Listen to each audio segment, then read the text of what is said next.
And now driving Montez here. Unbelievable. Tag. Runs into a super kick from and a Samoan drop.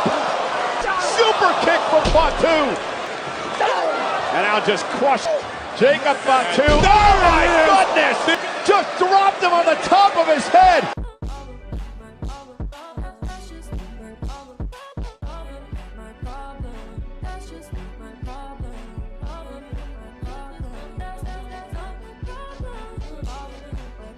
Hey, what's going on YouTube land? It's your boy TJ. Welcome to my YouTube channel, Wrestling Nostalgia, where I get my reviews on WWE shows and PLE events. And today we are going to be reviewing SmackDown, September 6th, 2024. But before I get into my review, just go ahead and give it a thumbs up and like. Let's push my video through the algorithm. Without further ado, let's go ahead and get into SmackDown. So we open up SmackDown with none other than Cody Rhodes, and he comes out and he says that he's coming off a big win against Kevin Owens this past weekend. And, you know, Solo Sikoa said that basically he wants next. And as I'm out here, I already know that I'm going to get interrupted any minute now. So I'm calling you out. So this is when, of course, Solo Sikoa comes out with the bloodline. But then as he's coming out, he tells them to go ahead and, you know, fall back. So he gets in the ring. He already basically, in a nutshell, says that, you know, I already got next. So they have a little banter back and forth. Cody Rhodes is trying to play chess, not checkers. Trying to put his bloodline members against them and try to give, I guess, a title shot to Jacob Fatu. Try to call him up. But he says, I love you, Solo. I love you, Solo. I love you. I was like, I'm trying to figure out what the fuck do you got going on. Are you okay? are you okay? But that's his whole thing that he does. But hey, make a long story short, the bloodline gets in the ring, and it looks like Cody Rhodes is about to get beat down. The Street Profits and DIY come out to back him up. So this is when Nick Aldis comes out, and he says that, hey, ain't none of this about to go down. Cody, you are going to defend your championship against Solo Sikoa in a steel cage match. And this whole thing with the bloodline keep interfering and stuff is getting old and worn out. But to keep them out, we're going to have a steel cage match. Does that ever work, ever? They always find a way to get in and try to break in and help him or whatever. Like, come on, like, we already know how this whole thing goes, but hey, whatever. So next week on the USA Network, it is going to be a steel cage match. I'm guessing going to be the main event. I mean, why wouldn't it be? It's for the WWE Championship. And we're going to see what's going to happen next week on SmackDown. In this next segment, it is Tiffany Stratton, and she's talking to Pretty Deadly, and they're talking about this musical or whatever. So then, this is when Nia Jax comes in and, you know, shoos them away. They just go ahead and scary. Nia says, you know what's so funny? Everybody in the back keeps telling me how you're going to cash in on me. You know, it looked like you were going to cash on me last week. And, yeah, it's just so funny, right? So, this is when Tiffany Stratton says that, oh, no, that's not true. Like, I just came out to help you. But, you're going to be in my corner tonight, right? So, she says, maybe I will be in your corner tonight and help you just like you helped me last week.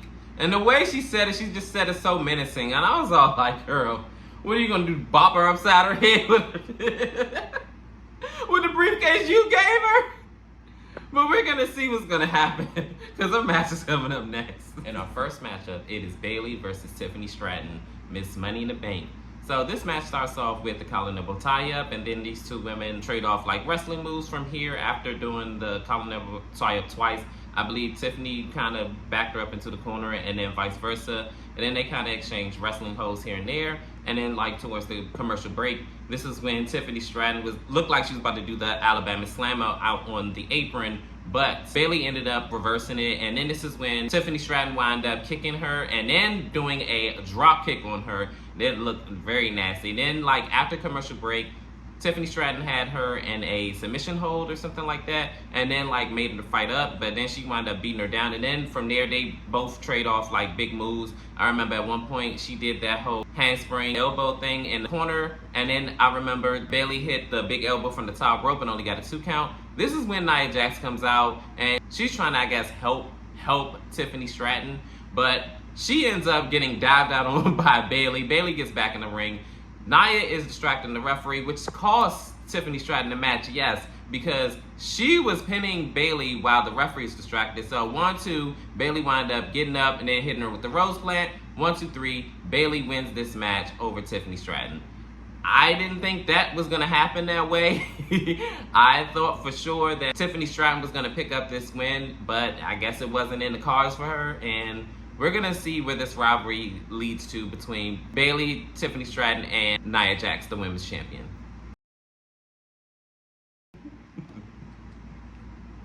And our next matchup, if you can even call it that, it is Giovanni Vinci making his debut, facing off with Apollo Crews.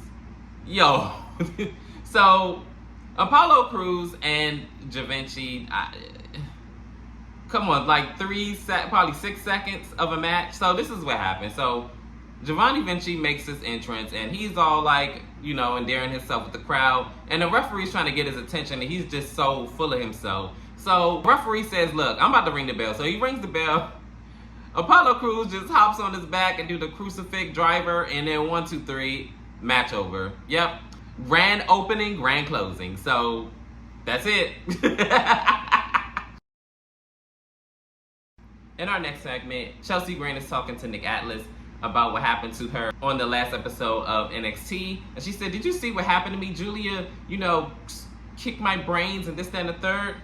And she said, are you listening to me, or are you too busy shopping on uglypockets.com or something like that, she said. So this is when Michin knocks on the door. She said, we're busy, so she comes in anyway. And then she said, oh, it's you. She said, what's that smell? It's funny that your last match ended in a trash can, being as though that's where trash goes. So I was like,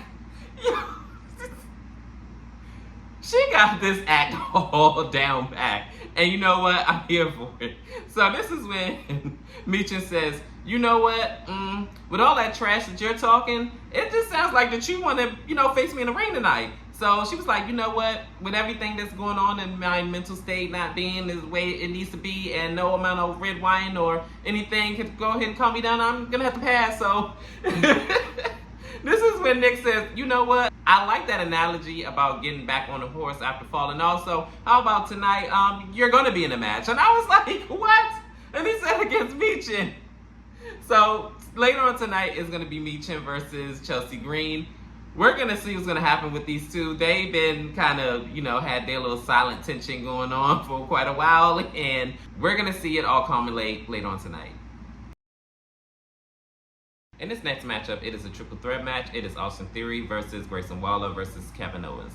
So this match started off already chaotic. Kevin Owens is trying to get the jump on both of them, and it works. He winds up tossing them out the ring after beating them down a little bit in the ring. Then he's fighting on the outside, and then he's going back and forth between them, and they, of course, eventually get the odds on against him. So then this is when they get a table involved, and this was their own doing because Kevin Owens wound up putting Grayson Waller through a table before the commercial break. After commercial break, of course, now it's a one-on-one match for the time being between Austin Theory and Kevin Owens. Kevin Owens is like getting the best of Austin Theory until Grayson Waller wound up coming back in the fray. And somewhere in between there, Kevin Owens was down and Grayson Waller looked to, end the match, but Austin Theory pulled him off with the cover.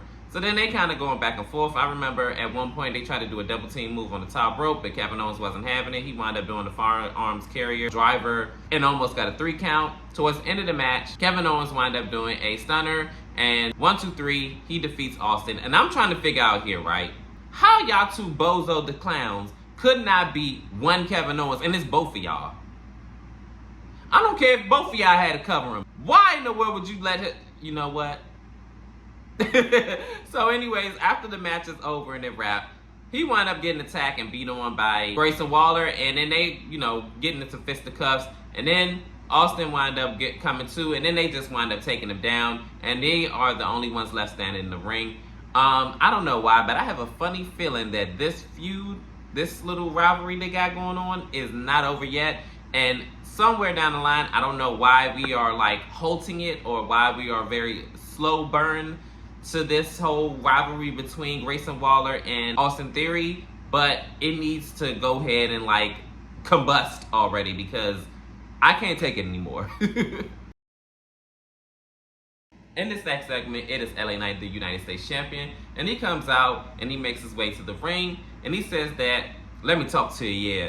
So I'm gonna just go ahead and cut this segment short. So he basically says that he's gonna be a fighting champion. He went to the capital of DC and he went to the capital of Berlin and he defended the title 2 successful times. Whether it be world-class athletes or incels or whoever, he's going to be taking on all comers. So this is when Carmelo Hayes comes out. He said, you really sitting there talking about defending that championship twice?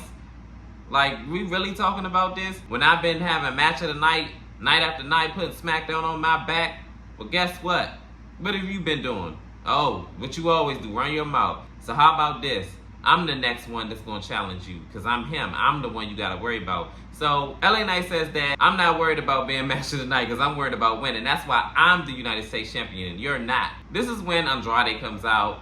And Andrade basically wants next in line as well. I remember he said something in Spanish or whatever. And LA Knight said, oh, you better watch your tone. I don't know what you said, but you better watch your tone when you talking to me. He said, oh, yeah, you know exactly what I said. They get into like a shoving match. And this is when Carmelo Hayes winds up getting into the fray. So Carmelo Hayes winds up getting pushed into LA Knight. And now Carmelo Hayes and Andrade are getting into it.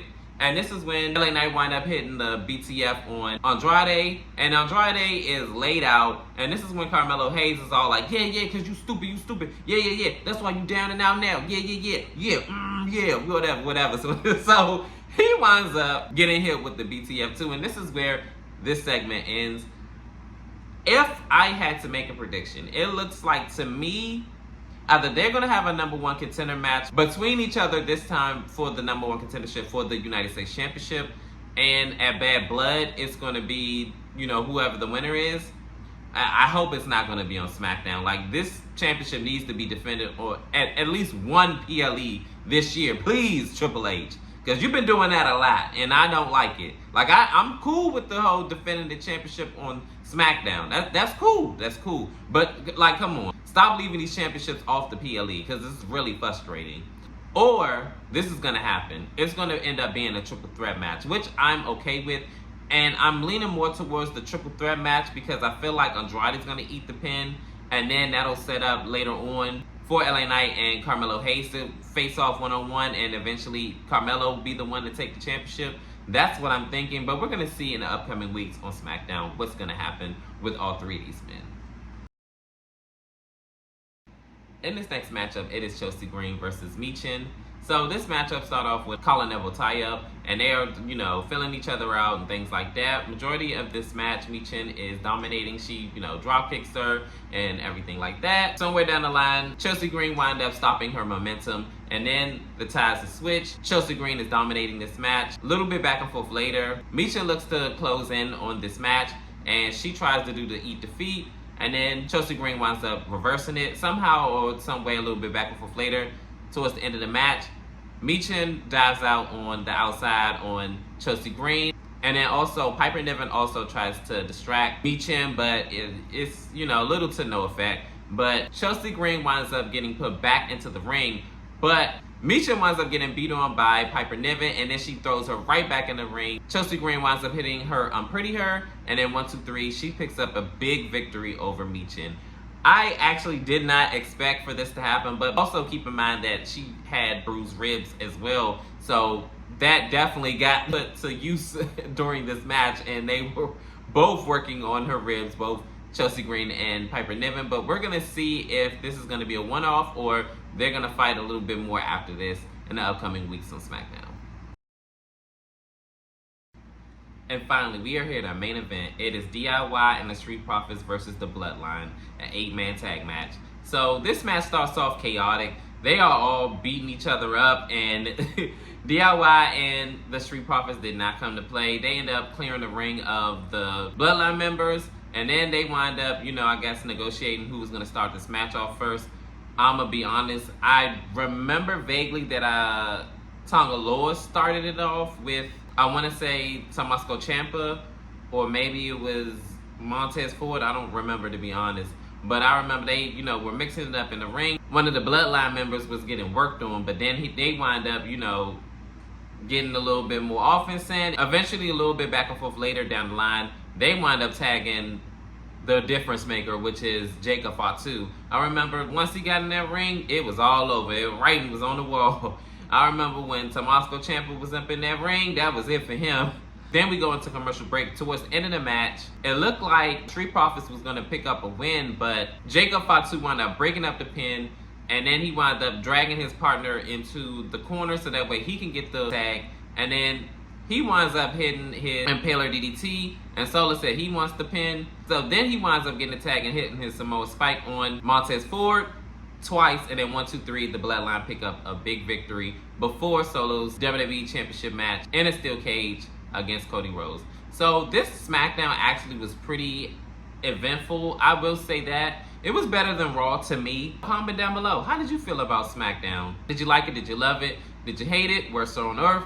Comment down below, and as always, your love and support is always greatly appreciated and loved. And peace, TJ, I'm out. You're so pretty.